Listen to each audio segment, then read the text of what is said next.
Bato karon sa mga turista ang usa ka suruyanan sa tunga-tunga sa bukid sa Bagumbayan, Sultan Kudarat. Malingaw sab ka sa ilang nagkadaiyang aktibidad. Ato kining suruyon pinaagi ni ining report.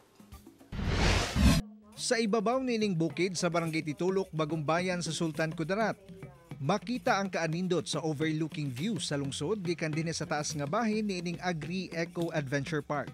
Gani, picture perfect gayod ang makahinganghang talan-awon. Dugang pa ang bugnaw ug presko nga hangin. Siguradong makarelax ka. But wait, there's more. Let's make your experience memorable and fun sa Bagumbayan. Dili makumpleto ang inyong laag kung dili ninyo sulayan kining ilang makalula nga cable car experience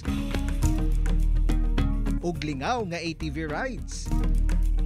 Kung boat lang ninyo mag food trip, pwedeng sulayan kining ilang lamian nga buko halo-halo. Pero gipa-level up pa kini, kay you can make your own version kung asa ikaw mismo ang mohimo sa imong sariling halo-halo.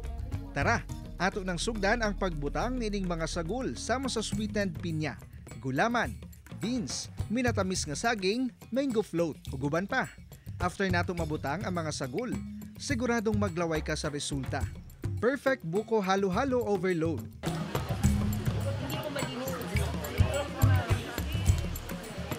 Kaya ginawa namin na ganito po yun, na maka-experience talaga tayo, na tayo talaga gagawa ng halo-halo natin para ma-taste natin yung atin talaga na taste, para alam nila kung anong gusto nila. Laki usab kini sa gibisita sa Department of Tourism ato sa Soxer John Leg sa Philippine Experience Program. Kauban si Bong Vicencio sa kamera. Ako si Jess, Tony Humamil para sa One Mindanao.